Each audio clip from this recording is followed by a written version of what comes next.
Yes ma'am. Yes ma'am. तो इसी तरह हमने लास्ट क्लास में वेस्टर्न डिस्टरबेंसेस पढ़े। फिर हमने ये भी पढ़ा था कि जेट स्ट्रीम क्या होता है। जेट स्ट्रीम वैसे तो ये पाइप के जैसी देखो दिख रही है, जो रेड रेड बना रही हूं मैं, तो यानी ये बहुत पाइप की तरह एक, यानी कि ये बहुत स्ट्रीम की तरह चलने वाली अपर एटमॉस्फेयर में, अपर एटमॉस्फेयर मतलब जहां हम बैठे हैं वो तो बेटा लोअर एटमॉस्फेयर है, करेक्ट। यानी अर्थ पर हम रहते हैं, वी ब्रीथ, तो ये तो लोअर एटमॉस्फेयर में, यानी नॉर्मली जब हवा चलती है तो आपके फेस को, आपके बॉडी को लगती है, क्यों? क्योंकि वो नीचे चल रही है। अपर एटमॉस्फेयर में चलती है जेट स्ट्रीम, जो कि बहुत स्पीड से चलती है। एवरेज स्पीड होती है 184 किलोमीटर पर आवर। और इसके चलने से क्या होता है, अपर एटमॉस्फेयर में कुछ बदलाव आ जाते हैं और अल्टीमेटली किसी लोकेशन के ये क्लाइमेट को डिस्टर्ब कर देती है, या वहाँ के वेदर को ये डिस्टर्ब कर देती है। तो हमने जेट स्ट्रीम के बारे में भी पढ़ा था कि मैम बोलोगे जेट स्ट्रीम तो कुछ नहीं है मैम, ऊपर के एटमॉस्फेयर में चलने वाली तेज हवाएं हैं, और ये सिंस वेस्ट की तरफ से आती हैं इंडिया में, इसीलिए इनका नाम रखा है वेस्टर्ली जेट स्ट्रीम। और ये विंटर में हमारे मॉनसून को इम्पैक्ट करती हैं और मॉनसून का जो पूरा सिस्टम है उसको गड़बड़ कर देती हैं। इसीलिए हम कहते हैं इनको वेस्टर्न डिस्टरबेंसेस, क्योंकि ये जो डिस्टरबेंसेस होते हैं ये थोड़ा साइक्लोनिक होते हैं, क्योंकि ये साइक्लोन के जैसे हमारे को डिस्टर्ब करते हैं, है ना। कोई मंद मंद पवन चलेगी गाने के जैसे, बॉलीवुड सॉन्ग के जैसे, तो उससे आप डिस्टर्ब थोड़ी ना होंगे, उससे तो एंजॉय करने लग जाएंगे अपन। लेकिन जो डिस्टरबेंस होते हैं वो हमारे क्लाइमेट को चेंज, हमारे वेदर को चेंज कर देते हैं। फिर हमने कुछ नहीं पढ़ा, फिर हमने ये पढ़ा कि ठीक है भैया, विंटर में तो वेस्टर्न डिस्टरबेंसेस चेंज कर देते हैं, कभी कभी बारिश कर देते हैं, तो गर्मी में क्या होता है? तो हमने ये देखा था कि गर्मी में कुछ नहीं होता है। गर्मी में ये जो जेट स्ट्रीम होती है ये वेस्ट की जगह ईस्ट से आने लग जाती है ना। और गर्मी में जब ये जेट स्ट्रीम ईस्ट से आती है तो हम इसको बोल देते हैं, ये देखो डॉटेड वाली, इसको बोल देते हैं ईस्टर्ली जेट। और बोलोगे मैम गर्मियों में ये ईस्टर्ली जेट की वजह से हमारे यहाँ बारिश होती है। और ये भी है कि इंडियन ओशियन से भी जो हवाएं कॉन्टिनेंट की तरफ चलती हैं वो भी अपने साथ पानी लेके आ जाती है, तो हमारे कंट्री में बारिश होती है। ये बात सबको पता है ना बेटा कि हमारी कंट्री में जून के महीने में बारिश होती है। It is not something that is hidden, सबको पता है जून जुलाई अगस्त में बारिश होती है। हम यहाँ ये बात कर रहे हैं कि ये बारिश क्यों होती है, ठीक है। ये भी मैंने बताया था कि बारिश क्यों होती है। उसके लिए मैंने प्रेशर बताया था कि जो हवा होती है वो हाई प्रेशर से हमेशा लो प्रेशर की तरफ बहती है। ये बात हमें हमेशा ध्यान रखनी चाहिए, ठीक है। हाई प्रेशर कैसे? अभी कोई जेट के ऊपर अगर आप हाथ लगा दोगे तो फिर जब उसको छोड़ोगे तो अचानक से आप देखोगे कि वो लोकेशन की तरफ बहता है ना। या फिर आप हाई प्रेशर के किसी बॉल को दबाने की कोशिश करो, फिर अचानक से रिलीज करो, तो यू विल सी कि हाई प्रेशर होने की वजह से वो बाहर की तरफ निकलती है। सिमिलरली जो हवा होती है वो हाई प्रेशर में इकट्ठे होकर बहुत प्रेशर फील करती है, तो वो हमेशा कोशिश करती है कि वो लो प्रेशर की तरफ जाए ताकि वो बैलेंस हो जाए हवा में। इसीलिए हवा हमेशा हाई प्रेशर से लो प्रेशर की तरफ बहती है। तो हमें पता है कि विंटर में, मैंने बताया था कि विंटर में इंडिया में बेटा हो जाता है क्या, लो प्रेशर, ठीक है। और ऊपर के एटमॉस्फेयर में पोलर एरिया में हो जाता है हाई प्रेशर। तो हाई प्रेशर की वजह से ये जो हवाएं होती हैं वो साइबेरिया की तरफ से इंडिया की तरफ आती हैं, और इसीलिए हम इनको बोलते हैं ईस्टर्ली विंड्स, करेक्ट। इनफैक्ट ये नॉर्थ ईस्ट से आती हैं तो इनको बोलते हैं नॉर्थ ईस्टर्ली विंड्स, या फिर हिंदी में पूरब से चलने वाली हवाएं। यही चीज ये तो ठंडियों में होता है। गर्मियों में जस्ट ऑपोजिट होता है। गर्मियों में हमारे यहाँ तिब्बतन प्लेटू जो कि हाई प्रेशर होता है ठंड में, वो गर्मियों में काफी लो प्रेशर हो जाता है। और जो इंडियन ओशियन होता है वो हाई प्रेशर हो जाता है गर्मियों में, तो हवा नीचे से ऊपर की तरफ बहने लग जाती है, ठीक है। यानी हवा हमें साउथ इंडिया से नॉर्थ इंडिया की तरफ आती है, तो उसकी वजह से वो हवाएं पानी के ऊपर से चल के आती हैं, तो वो हमारी कंट्री में बारिश भी करती है। याद आया? Yes ma'am. ये एक एक चीज मैंने लास्ट क्लास में बताई थी। इस क्लास में भी मैं ये इसलिए बता रही हूँ ताकि कुछ चीजें आपको ऑलरेडी आइडिया रहे कि मैंने क्या बताया, ठीक है। ओके। इसी के हिसाब से आज हम पढ़ने वाले हैं एक इम्पैक्ट, नाम है एल नीनो। क्या नाम है? El Nino. तो कॉपी में आप हेडिंग डालो और लिखो एल नीनो, ELL N, उसके बाद स्पेस देके NINO, ठीक है।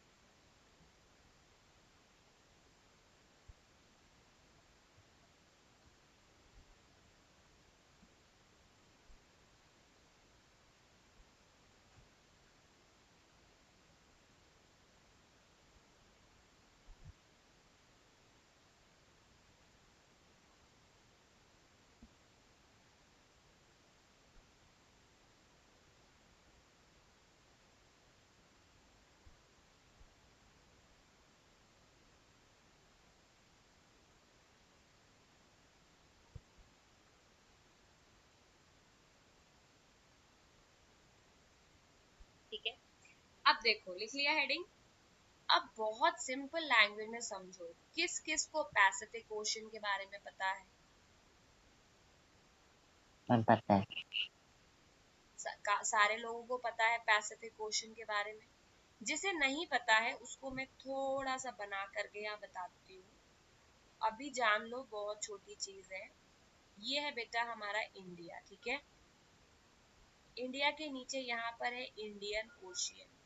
आप थोड़ा और आगे चलोगे आपको ये इंडोनेशिया, सिंगापुर, मलेशिया ये सब मिलेगा, ठीक है। फिर इधर अब चाइना वाइना, फिर उसके आगे एक ओशियन पड़ता है गोल गोल सा, उसका नाम है पैसिफिक ओशियन, ठीक है। तो ये इंडिया के काफी ईस्ट में पड़ता है। ये वाली साइड तो वेस्ट हो गई इंडिया के लिए, इंडिया के काफी ईस्ट में पड़ता है, आप इसे ग्लोब में देख सकते हैं। तो बोलो मैं हमारे पैसिफिक ओशियन से क्या लेना देना है? एल नीनो, थोड़ी देर के लिए इंडिया को भूल जाते हैं, समझ लेते हैं कि हम पैसिफिक ओशन में रह रहे हैं। कौन कौन रहना चाहेगा पैसिफिक ओशन में? चलोगे मेरे साथ पैसिफिक ओशन? चलो। Yes ma'am. पैसिफिक ओशन के जस्ट आगे अगर आप देखोगे, क्योंकि पृथ्वी गोल है, करेक्ट, यानी बॉल है, तो पैसिफिक ओशन के आगे पड़ता है साउथ अमेरिका, ऊपर पड़ता है नॉर्थ अमेरिका, ठीक है। तो यानी अगर हम इसे ऐसे रैप करके गोल बॉल बना देंगे, तो आप इसको मोड़ने की कोशिश करो तो क्या हो जाएगा, ये north America south America actually India के वेस्ट में आ जाएगा। कोशिश करो इसको यहाँ से फोल्ड करने की किसी ने? क्लियर है ना? Yes ma'am. ऐसे है तो मैं फ्रंट में बता रही हूँ, लेकिन अगर आप इसे गोल राउंड कर दोगे बॉल के जैसे, तो यू विल रियलाइज कि ये इंडिया के वेस्ट में आ जाएगा, ठीक है, क्योंकि हमारी जो अर्थ है वो तो राउंड होती है shape, ठीक है। लेकिन अगर मैं उसको समझो कि एक बॉल है जिसे मैंने बीच से काट के एकदम फैला दिया है लाइक अ शीट, तो लाइक अ शीट अगर आप देखोगे तो इंडिया के ईस्ट में पैसिफिक ओशन, उसके बाद आपको अमेरिका मिलेगा अगर मैं शीट की तरह फैला दूं, और यहाँ से मैं काट दूं यूरोप के बाद, इंडिया के बाद यूरोप, और यहाँ से मैंने काट दिया शीट को और पूरा ऐसे फैला दिया, फिर क्या होगा? होता ये है बेटा कि एल नीनो के टाइम पर ये एक नेचर इवेंट है, समझ गए? ऐसा एल नीनो कोई करता नहीं है, नेचर अपने आप ये चीज करती है। तो जब एल नीनो होता है तो ओशियन का जो टेम्परेचर होता है, स्पेशली ये गोल गोल वाला जो पैसिफिक ओशन है, इसका टेम्परेचर अचानक से बहुत बढ़ जाता है, ये गर्म हो जाता है, पूरा हॉट हो जाता है, ठीक है। अब जब ये गर्म हो जाता है तो इसके गर्म होने से क्या होता है, इसके गर्म होने से एंड इफेक्ट ये होता है कि हमारे यहाँ पर बारिश कम हो जाती है। बोलोगे मैम ये क्या कि एल नीनो हुआ और इंडिया का जो मॉनसून है वो वीक हो जाता है, करेक्ट। इंडिया के मॉनसून को ये वीक कर देता है। तो यानी आपको केवल दो ही बातें समझनी है, ऐसा नहीं है कि आपको हर एक चीज समझनी है इस टॉपिक के बारे में, लेकिन आपको ये पता होना चाहिए कि ये जो एल नीनो होता है, एल नीनो से कुछ तो ऐसा होता है कि हमारा जो इंडिया में आने वाला मॉनसून है वो वीक हो जाता है, फॉर एग्जाम्पल बहुत तेज बारिश होने वाली थी, नॉर्मल सारे ईयर्स में बहुत तेज बारिश होती है जून के महीने में, एकदम घुटने घुटने तक पानी भर जाता है। लेकिन अगर एल नीनो का टाइम होगा तो क्या पता बारिश हो ही ना, समझ गए? तो इसीलिए हमारे लिए एल नीनो बहुत इंपॉर्टेंट है, ठीक है? तो पहले तो एल नीनो का डेफिनेशन लिखो, एक एक लाइन पढ़ो ताकि मैं धीरे धीरे और चीजें बताऊं इसके बारे में। लिखो एल नीनो, लिखो it is a natural phenomena। Phenomena की स्पेलिंग ये मैंने सामने गोल गोल कर दी है, जिसको नहीं आती है एल नीनो बोल्ड में लिखा है उसके बगल में। El Nino is a natural phenomena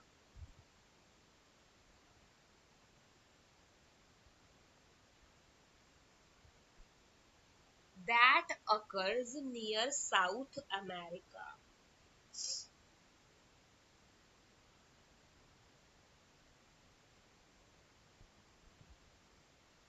That occurs near South America। El Nino is a natural phenomena that occurs near South America in every 2 to 5 years। यानी ये हर 2 से 5 साल में होते रहता है, कोई फिक्स नहीं है कि 2 साल में होगा 4 साल में होगा, बट ऐसे होते रहता है। तो एल नीनो में बोलो होता क्या है, कुछ नहीं, पैसिफिक ओशन गर्म हो जाता है, अभी तो इतना ही पता चला, लेकिन ये हर 2 से 5 साल में लगातार होते रहता है। तो एल नीनो एक नेचुरल इवेंट है, अपने आप होता है।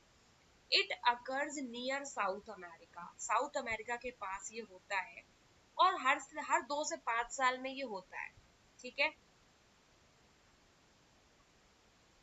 Yes ma'am. Because of El Nino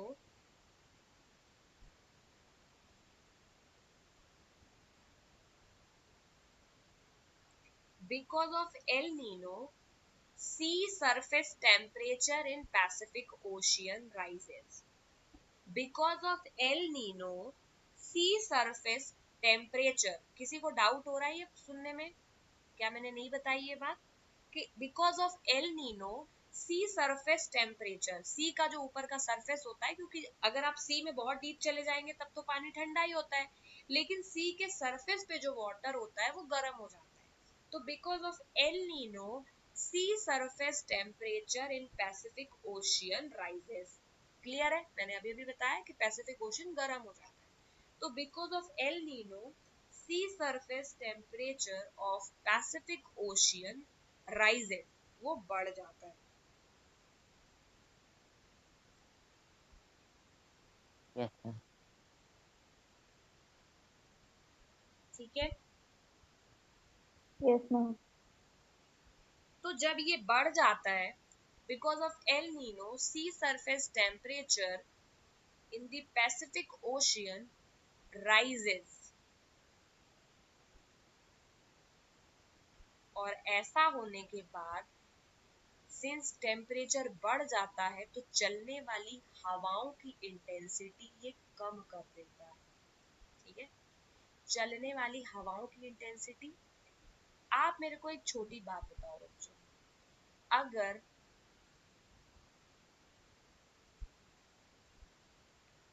pressure gauge में होता है, करेक्ट, या पीटीएम में होता है ना, एटमॉस्फेरिक प्रेशर, ठीक है?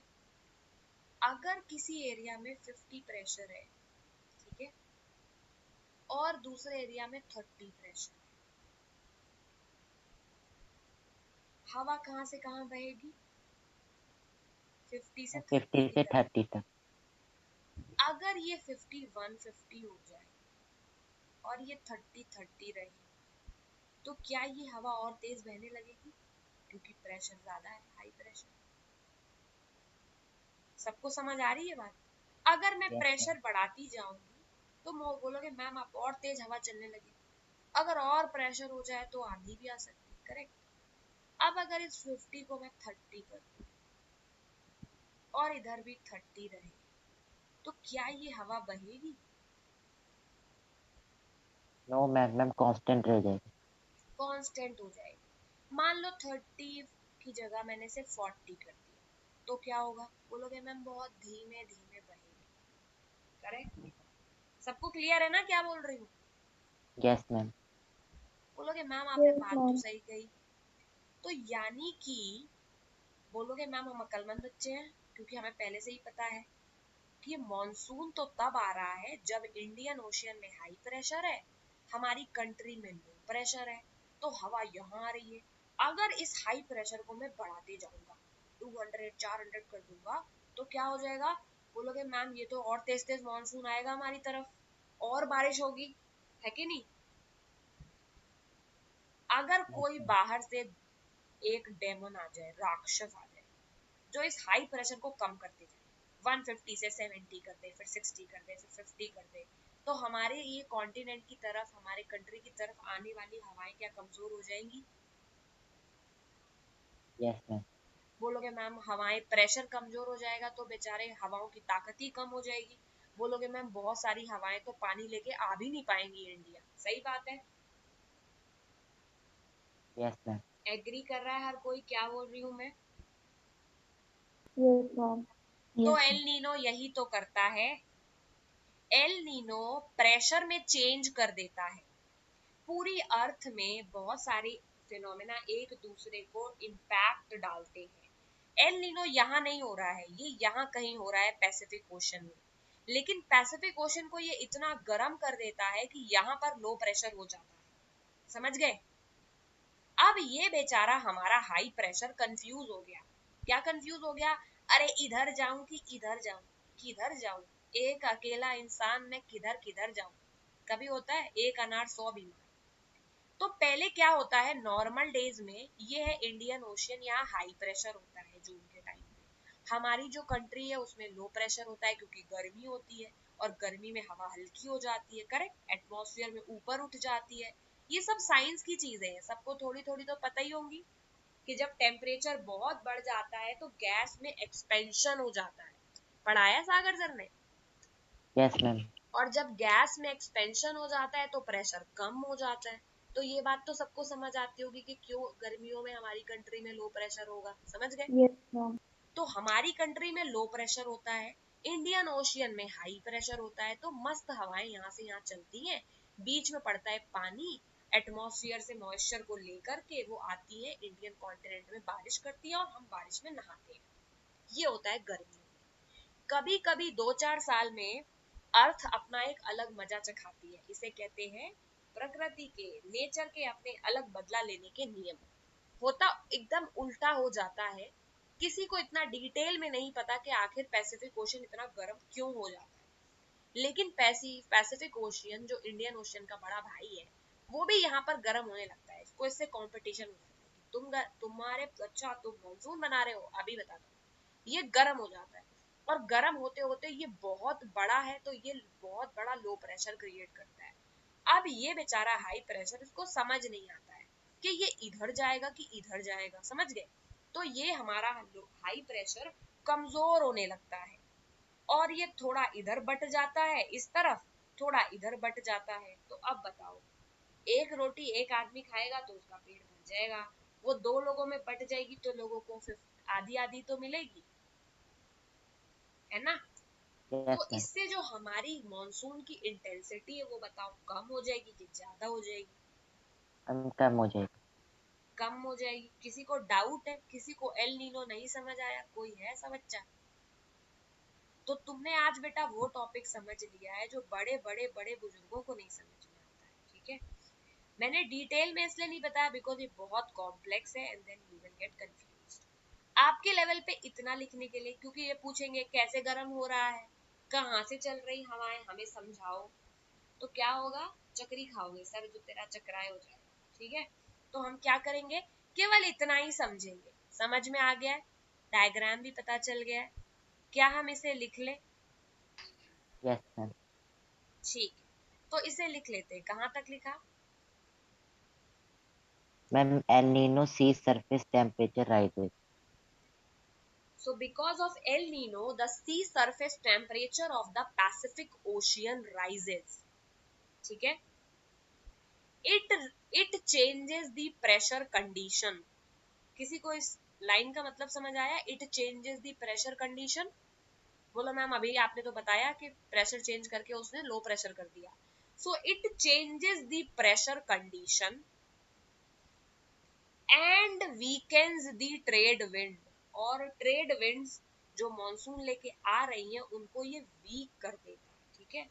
It changes the pressure conditions and it weakens the trade wind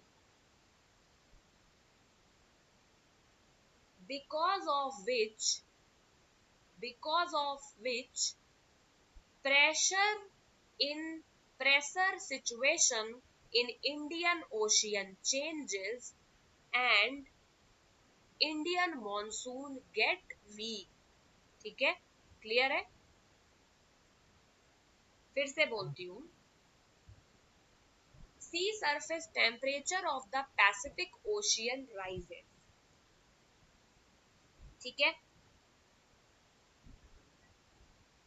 because of which pressure fluctuates या pressure changes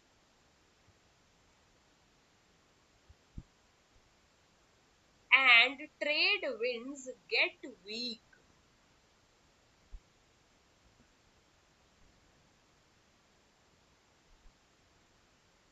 Trade winds get weak। Ultimately, pressure conditions in Indian Ocean changes। Ultimately, pressure condition in Indian Ocean changes। Pressure conditions in Indian Ocean change होगा क्योंकि conditions plural है। Because of which pressure का ultimately pressure conditions in Indian Ocean change. ठीक है, as a result Indian monsoon gets weak. किस किस को समझ आ गया? As a result Indian monsoon gets week.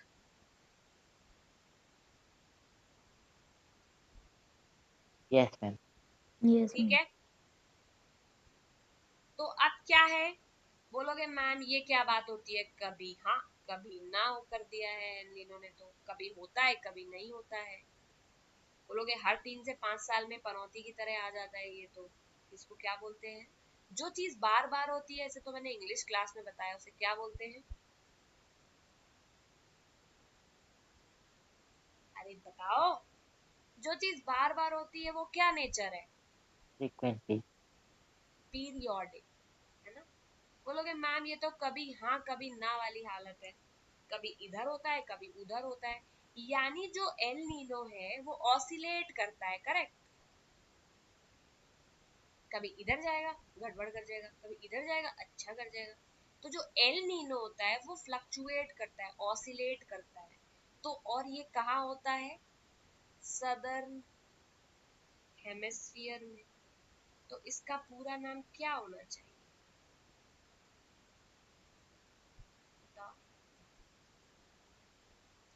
El Nino southern oscillation. तो ये जो बार बार चेंज होता है, ऑसिलेट होता है घड़ी के पेंडुलम के जैसा, कि एक बार नॉर्मल हो गई सिचुएशन फिर एल नीनो आ गया, फिर नॉर्मल हो गई सिचुएशन फिर एल नीनो आ गया, फिर नॉर्मल हो गई सिचुएशन फिर एल नीनो आ गया, फिर नॉर्मल हो गई, फिर 3 साल बाद एल नीनो आ गया। इसको बोलते हैं ऑसिलेशन, समझ गए? तो इसी को बोलते हैं एल नीनो ऑसिलेशन। किसी को डाउट है इसमें कोई? No ma'am. No ma'am. बहुत छोटी चीज है ये तो ये जो बड़े बड़े टर्म है इनसे हमें डरना नहीं है, ठीक है। हमें ये दिमाग में रखना है कि हम 9th स्टैंडर्ड में है, तो 9th स्टैंडर्ड का ही तो पढ़ाएंगे एट मैक्स, 19th स्टैंडर्ड का तो पढ़ाएंगे नहीं हमको। यानी ऐसी चीज थोड़ी ना लिख देंगे किताब में जो समझ में ही ना आए, केवल साइंटिस्ट को ही आएगी, करेक्ट। तो एल नीनो सदर्न ऑसिलेशन का कोई ज्यादा मतलब नहीं है। तुम्हारे लिए इसका यही मतलब है कि मैम ये बार बार फ्लक्चुएट होती है तो ऑसिलेट करती है घड़ी के पेंडुलम के जैसे। तो इस पूरे को हम क्या बोलेंगे? ये जो पूरा हो रहा है सालों में, इसको बोलेंगे El Nino southern oscillation, correct. तो हम जब 20 साल के टर्म में देखेंगे तो बोलेंगे पिछले 20 सालों में 6 बार एल नीनो सदर्न ऑसिलेशन हो चुके हैं, करेक्ट। तो ये पीरियोडिकली होते हैं, ठीक है। लिखो, Yes, हेन ma'am. These phenomena is periodical in nature, ठीक है। Yes, ma'am. This phenomena is periodical in nature, this phenomena is periodical in nature, ठीक है। ये बार बार होते रहती है हर 3 से 5 साल में। This phenomena is periodical in nature, so we call it ENSO. क्या बोलेंगे? एनजो। नाम कितना बढ़िया है, एनजो। तो आज से जब मैं एलिनो की बात करूंगी, I will use the term ENSO, ठीक है। आपको तुरंत समझ जाना है, एनजो मतलब पनौती, जो हमारे इंडियन मॉनसून को वीक करती है, क्योंकि पैसिफिक ओशन को इतना गर्म कर देती है कि वहां भी लो प्रेशर क्रिएट हो जाता है। तो जो बारिश यहाँ होनी चाहिए वो बारिश बेटा कहाँ हो जाती है? अमेरिका में, पेरू के कोस्ट में। वो चुरा ले जाते हैं हमारी बारिश, है ना। तो बोलोगे क्योंकि वहां पर लो प्रेशर हो जाता है, तो इसलिए मैं डिटेल में नहीं बता रही हूँ, बट ये समझ लो कि जितनी इंटेंसिटी इंडिया में बारिश की हो सकती थी वो कम हो जाती है, क्योंकि बहुत ज्यादा बारिश जो होती है वो विंड्स कहाँ कर देती हैं? अमेरिका के वेस्टर्न कोस्ट पे। पेरू नाम सुना है कभी? Peru. पेरू, चिली, वहां पर हो जाती है बारिश। और नॉर्मल ईयर्स में जब एल नीनो नहीं होता है तो वहां बारिश नहीं होती है, ठीक है। लेकिन एल नीनो के टाइम पे वहां बारिश हो जाती है, तो बारिश हमारी डिवाइड हो गई एक तरह से, ठीक है। Hence the hence we call it ENSO, El Nino Southern Oscillation, ठीक है। Yes, ma'am. आएगा तो आपको इतना ही लिखना है और इतना ही मोर देन सफिशिएंट, ठीक है। बोलोगे कि मैम बारिश कहाँ होती है, कभी कभी ये भी पूछ देंगे कि ये पेरुवियन कोस्ट पे बारिश हो रही है, तो बोलो बेवकूफ क्यों बना रहे हो? पेरुवियन का मतलब पेरू वाला कोस्ट ही तो है। तो पेरुवियन कोस्ट मतलब पेरू कंट्री का जो कोस्ट है उसको पेरुवियन कोस्ट बोलते हैं। तो यानी पेरू कोस्ट में, पेरू कंट्री का नाम है, चिली और पेरू, यहाँ पर बारिश होती है, ठीक है। क्योंकि वो साउथ अमेरिका में है तो इसीलिए हम उधर नहीं जा रहे हैं। लेकिन इतना तो हमें पता ही है कि पैसिफिक ओशियन जब गर्म हो जाता है तो वो बारिश कहाँ कर देता है? साउथ अमेरिका में कर देता है, हमारे मानसून को वीक कर देता है और बारिश करता है पेरू और चिली के कोस्ट पर, ठीक है। चलो ठीक है, समझ आ गया? क्लियर है Yes, सबको ma'am. बेटा? Yes, ma'am. ठीक है, I hope this is clear to you. ये Yes, एग्जाम में ma'am. आता ही आता है, आता ही आता है, ठीक है। अब देखो, एल नीनो का एक और भी सुंदर नाम है, ठीक है। जैसे क्या बोलेंगे, जैसे वो बोलते नहीं है, कभी शोला कभी शबनम, कभी कहते हो तुम तो बाइपोलर हो, अचानक से गुस्सा हो जाते हो, अचानक से खुश हो जाते हो। वैसे ही एल नीनो का सिस्टम है। एल नीनो जब कभी बहुत ज्यादा हो जाता है तो हमारे मॉनसून को डिस्टर्ब करके हमें वीक करता है। जब वो नॉर्मल रहता है तो उस इवेंट को भी कुछ बोलते हैं, यानी नॉर्मल डे में हम क्या उसको बोलते हैं? ला नीना। ला नीना कोई इवेंट नहीं है, जब एल नीनो नहीं हो रहा होता है वो सारे ईयर्स को हम ला नीना ईयर्स बोलते हैं, ठीक है। यानी या तो एल नीनो हो रहा होगा या ला नीना हो रहा होगा। जिस साल हमारी कंट्री में अच्छी बारिश होती है बोलते हैं ला नीना ईयर्स, ये यहाँ पर बारिश ठीक है, एल नीनो यहाँ पर इम्पैक्ट नहीं कर रहा हमें। और जब नहीं होता है, एल नीनो ईयर होता है, तो उसको हम एल नीनो बोलते हैं, ठीक है। तो एल नीनो का उल्टा है ला नीना। ला नीना वो ईयर है जिसमें इंडियन मॉनसून स्ट्रॉन्ग हो जाता है और बारिश करने लग जाता है, समझ गए? Yes, ma'am. प्राची क्लियर है बेटा आपको? Yes, ma'am. ठीक है, तो इसी के साथ हमारा एल नीनो जो बहुत इंपॉर्टेंट टॉपिक है वो हमने कवर कर लिया बहुत इजीली, ठीक है। थोड़ा थोड़ा और आगे बढ़ते जाएंगे, अगर हम मुझे लगेगा कि तुम लोग झेल सकते हो थोड़ा और डिफिकल्ट लेवल, तो मैं थोड़ा और डिटेल बताऊंगी, ठीक है। We will take it very slow, ठीक है। अब हमारे को अब तुरंत तुरंत वो पढ़ने का मन नहीं, क्या पढ़ने का मन नहीं? थ्योरी। तो हम एक काम करते, थ्योरी नहीं पढ़ेंगे, हम क्या करेंगे? बोलो मैम पिक्चर पढ़ लेते हैं।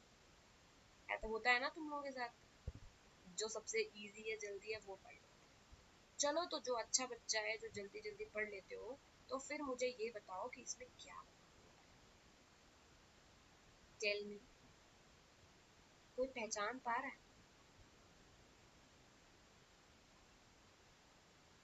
आपने क्या पूछा? ये सामने पिक्चर दिख रही है, रंग बिरंगी। ये जो नीला मैम नीला आपकी है ये आवाज क्या है? बहुत कम आ रही है। मैं कह रही हूँ ये सामने पिक्चर दिख रही है, यस मैम। Yes, ma'am. ये जो नीला नीला है ये क्या है? मैम पानी। Honey. इस पानी का नाम क्या है? Ma'am Indian ocean. करेक्ट। ये जो पिंक पिंक है ये क्या है? इंडिया। इंडिया। और ये जो लाइनें हैं बीच में पाइप्स के जैसी ये क्या है? Ma'am monsoon. Correct, very good. मैंने ये कई बार बता दिया है अब तक बोलते बोलते कि मॉनसून आ जाता है। कुछ नहीं बना है इस फिगर में। इस फिगर में बस ये बताया गया है कि किस डेट पर कहाँ मॉनसून आता है। फॉर एग्जाम्पल 1 जून को, कभी कभी हफ्ता 10 दिन आगे पीछे भी हो जाता है, 1 जून इज द डेट जब हमारा मॉनसून केरला पहुंच जाता है गर्मियों में। ठीक है। 5 जून को ये नियरली कर्नाटका पहुंच जाता है। 10 जून को मुंबई पहुंच जाता है। अब जहां हम रहते हैं जरा देख के बताओ कब आएगा इधर। मैम 15 जून। 15 जून से दिल्ली वाला region is nearly 15 June to 1 जुलाई के बीच में। इन दिनों के बीच में हमारे यहाँ बारिश होनी शुरू हो जाती है। तो ये टफ थोड़ी ना है। इसको देख करके बस आप ये बता सकते हो कि कब मॉनसून आता है। ठीक है। एक तो ये पिक्चर पढ़ डाली फटाफट। ठीक है। तो अगर कोई बोले कि इंडियन मॉनसून कब कहाँ आता है, देखकर बता सकते हैं कहाँ आता है। 1 जून ऑफिशियल डेट है जब आता है। रिट्रीट का बेटा मतलब होता है जब जाता है। तो अब मुझे बताओ मॉनसून लौटना शुरू करेगा तो सबसे पहले कहां से लौटेगा?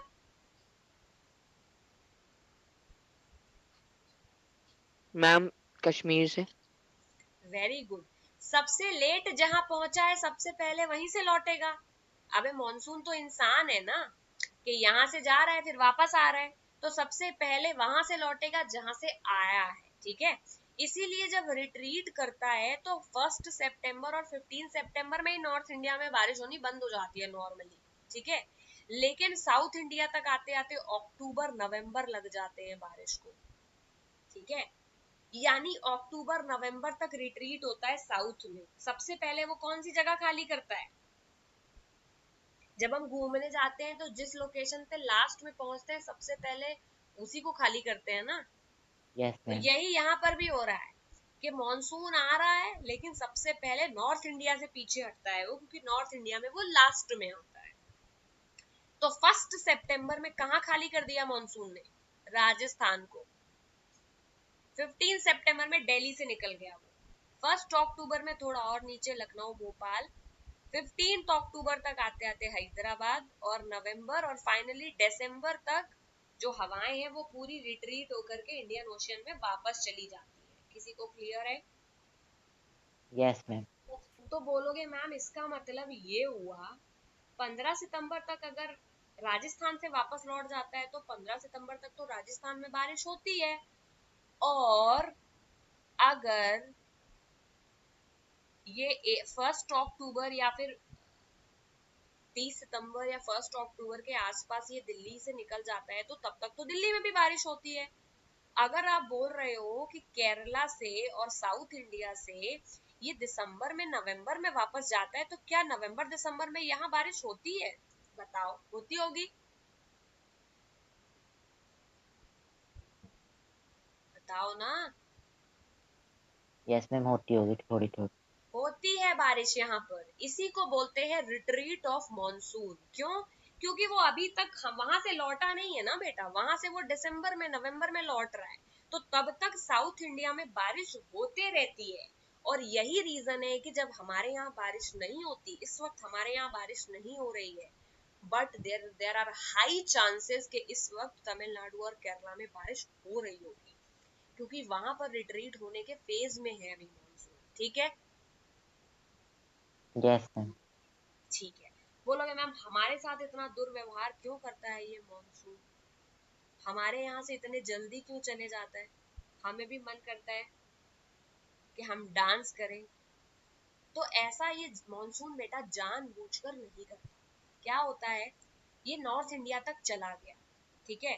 अब अचानक से प्रेशर चेंज होने लगा, क्योंकि ठंड में तो यहाँ हो जाता है हाई प्रेशर, हवाएं उल्टी बहने लगी। करेक्ट, पहले तो हवाएं ऐसे बह रही थी तो मानसून अंदर की तरफ आ रहा था।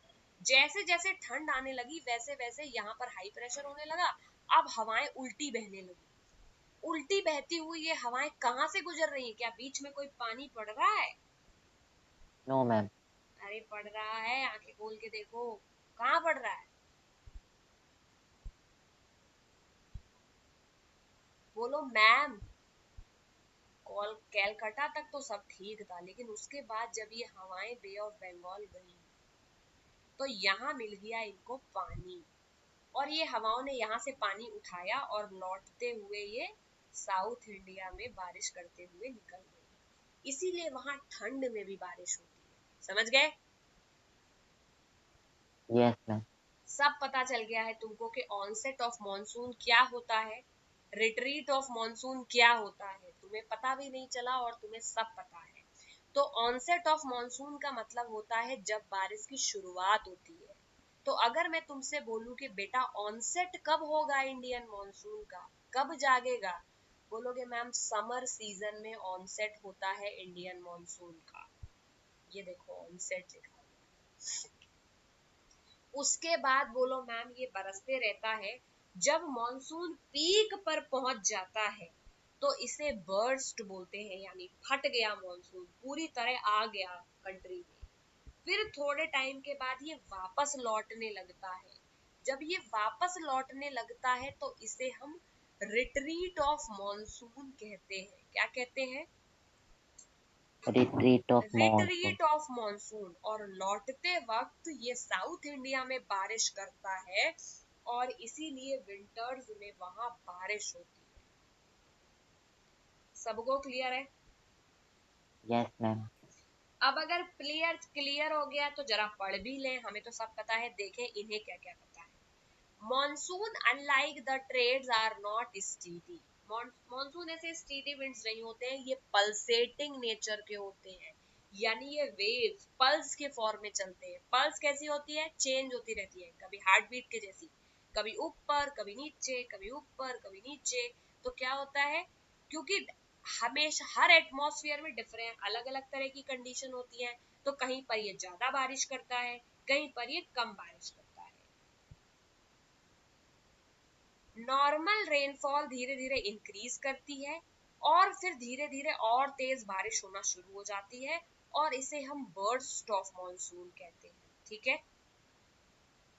बर्स्ट ऑफ मॉनसून का मतलब क्या है? जब मॉनसून एक्चुअली आ गया है।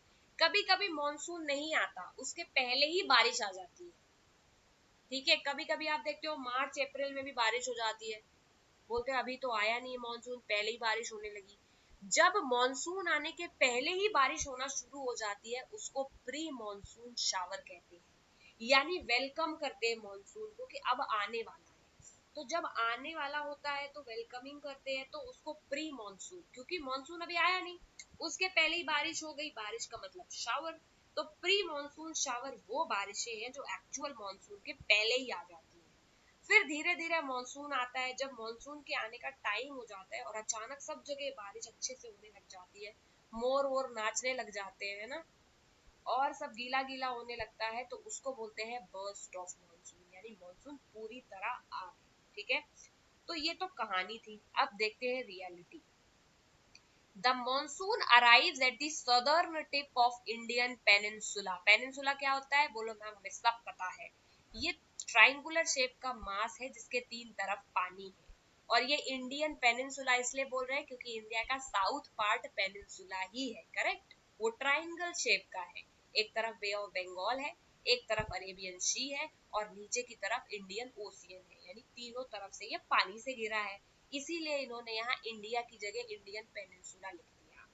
तो क्या होता है? The monsoon arrives at the southern tip of Indian peninsula, यानी इंडिया का जो नीचे वाला एरिया है उसके सदर्न एकदम टिप पर मॉनसून आता है।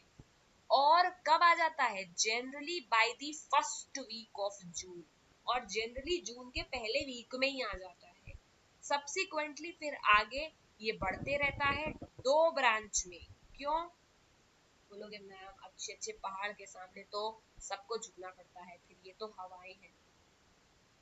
तो मुझे बताओ, अगर हवा बहुत तेज चल रही है, उसके बीच में मैं हिमालय पर्वत खड़ा कर दूं, तो क्या हवा दो पार्ट में डिवाइड हो जाएगी? Yes ma'am. एक हिमालय के वेस्ट तरफ जाएगी, एक हिमालय के ईस्ट तरफ आएगी, करेक्ट। ऐसे ही मॉनसून विंड के साथ होता है। जब हवाएं यहाँ से चलती हैं तो वो देखती हैं इतना बड़ा लैंड मास खड़ा है बीच में, तो थोड़ी हवाएं इधर निकल जाती हैं, थोड़ी इधर निकल जाती हैं, करेक्ट, क्योंकि बीच में लैंड मास आ गया। तो जो हवाएं इस तरफ निकल जाती हैं वो मॉनसून को बोलते हैं कि ये बे ऑफ बंगाल की तरफ से आया है, यानी ये बे ऑफ बंगाल ब्रांच का है ना। जो हवाएं अरेबियन सी की तरफ से इंडिया को एंटर करने लगती है उसको बोलते हैं कि ये अरेबियन सी ब्रांच से आया है मॉनसून। इसका मतलब ये थोड़ी ना है कि मॉनसून अलग अलग जगह से बन रहा है, सेम मॉनसून है, ये आके दो पार्ट में डिवाइड हो जाता है, क्योंकि बीच में लैंड पड़ती है और हवाएं लैंड के, जब बीच में लैंड पड़ती है तो हवाएं इधर से निकलने लग जाती है, फिर कुछ हवाएं इधर से निकलने लग जाती है, करेक्ट। तो यानी जब ये मॉनसून इंडिया पहुंचता है तो ये दो पार्ट में डिवाइड हो जाता है। एक ब्रांच को क्या बोलते हैं बेटा? एक ब्रांच को बोलते हैं अरेबियन सी ब्रांच, और दूसरे ब्रांच को क्या बोलेंगे? Bay of bay of Bengal Bengal branch. Branch. देख लो यही लिखा हुआ है, it proceeds into two, Arabian sea वाला branch and bay of Bengal वाला ब्रांच। अरेबियन सी की जो ब्रांच होती है वो मुंबई लगभग 10 दिन के बाद पहुंचती है, जो कि 10 जून के आसपास की टाइम है। वो हम ऑलरेडी देख चुके हैं पिक्चर में पहले कि किस जगह कहाँ पहुंच रहा है। तो यानी 1 जून को केरला आया, दो जगह डिवाइड हो गया, आधे लोग चले गए बे ऑफ बंगाल की तरफ, आधे लोग चले गए अरेबियन सी की तरफ। अरेबियन सी वाला 10 जून को पहुंच गया Mumbai. This is fairly rapid advance. Bay of Bengal की जो ब्रांच होती है वो किस तरफ से एंटर करने लगती है? उड़ीसा और बंगाल की तरफ से इंडिया में एंटर करने लगती है। और जो अरेबियन सी वाली हवाएं होती है वो मुंबई और गुजरात की तरफ से इंडिया में एंटर करने लगती है, ठीक है। जब ये हवाएं एंटर करती हैं तो इनका रास्ता इतना आसान नहीं होता है, बीच में इनको बड़े बड़े पहाड़ मिलते हैं, है ना। अरावली मिल जाती है, कभी कभी हमको नॉर्थ ईस्ट के पहाड़ मिल जाते हैं। धीरे धीरे ये जो हवाएं होती है ये चलते चलते मिड जून के आसपास ये जो मानसून होता है ये सौराष्ट्र यानी गुजरात पहुंच जाता है और सेंट्रल पार्ट ऑफ कंट्री पहुंच जाता है। ये सब हम अभी ऑलरेडी पिक्चर में देख चुके हैं कि मिड जून के आसपास पहुंच जाता है गुजरात, ठीक है। फिर क्या होता है आप ऑलरेडी देख सकते हैं कब ये कहाँ पहुंचता है, इसमें केवल देखने वाली बात है, ऐसा कुछ नहीं है। तो ये देखो ये 10 जून को मुंबई पहुंच रहा है, 15 जून को गुजरात पहुंच गया, और ये गुजरात से इंडिया में ये एंटर कर गई अरेबियन सी की तरफ से हवाएं, लाल वाली, ठीक है। और उसके बाद ये जो नीली वाली हवाएं भी बनाने वाली हूँ, ये नीला तो बहुत लाइट हो गया, काली वाली, ये जो काली वाली हवाएं है ये बे ऑफ बंगाल की तरफ से एंटर हो गई। बोलो मैम ये तो भरत मिलाप का टाइम आ गया, करेक्ट। तो एक बार ये इधर से एंटर करती है, ये इधर से एंटर करती है और नॉर्थ इंडिया में आके ये दोनों हवाएं मिल जाती है, करेक्ट। फिर से मानसून की हवाएं जुड़ जाती है क्योंकि अब तो लैंड मास में दोनों आ गए, अब तो हवाओं को आपस में तो कोई फर्क होता नहीं है। तो एक बार ये इधर से लैंड के अंदर आ गई, ये लैंड के अंदर आ गई, तो दोनों यहाँ पर आकर के मर्ज हो जाते हैं और फिर मॉनसून एक हो जाता है और पूरे नॉर्थ इंडिया में वो एक मॉनसून की तरह बारिश करता है, ठीक है। और ये जुलाई अगस्त तक ऐसे बारिश करते रहते हैं, फिर ये रिट्रीट करना शुरू कर देते हैं। तो रिट्रीट तो हम बेटा पढ़ेंगे नेक्स्ट क्लास में, तो पढ़ेंगे यस मैम। नेक्स्ट क्लास में पढ़ेंगे। आज के लिए आपको एक क्वेश्चन लिख करके लाना है, मैं इतना और पढ़ा दूं। अरेबियन सी और बे ऑफ बंगाल की जो ब्रांच होती है देखो वो मर्ज हो जाती है गंगा प्लेन्स में, यानी वो एक बार अंदर आ गए तो फिर वो मर्ज हो जाएंगे गंगा प्लेन में आके, ये आपस में मिल जाती है। फिर क्या होता है जुलाई के पहले वीक में ये उत्तर प्रदेश, पंजाब, हरियाणा, राजस्थान इन सारे एरिया में बारिश करने लगती है। फिर मॉनसून का रिट्रीट होने लगता है, यानी रिट्रीट भी धीमे धीमे होता है। तो withdrawal of monsoon begins in north west state of India by early September. North west का मतलब राजस्थान। तो जब विड्रॉल यानी जब बारिश वापस जाने लगती है तो वो नॉर्थ वेस्ट से रिट्रीट करना शुरू कर देती है सितंबर में। फिर मिड अक्टूबर तक ये विड्रॉ कर लेती है नॉर्दर्न इंडिया से पूरी तरह।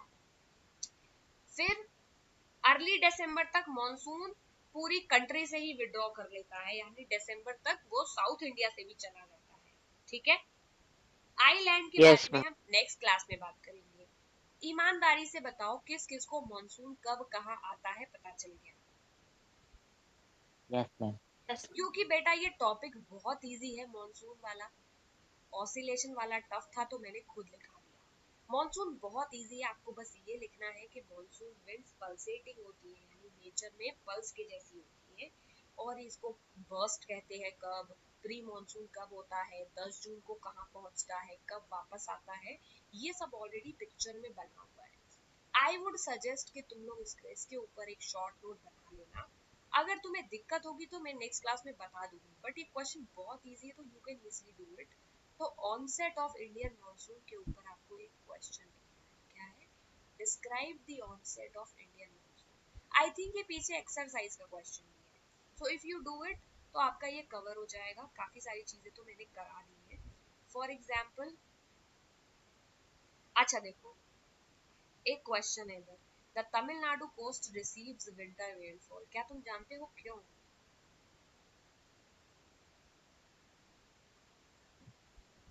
मैम क्वेश्चन क्या था?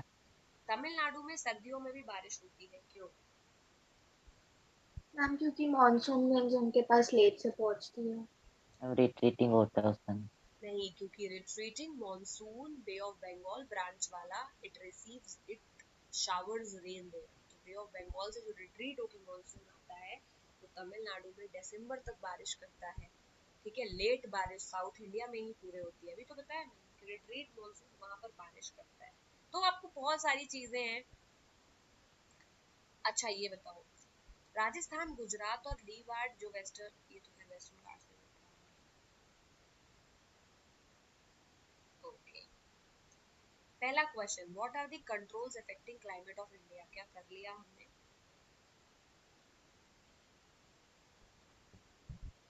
Yes ma'am.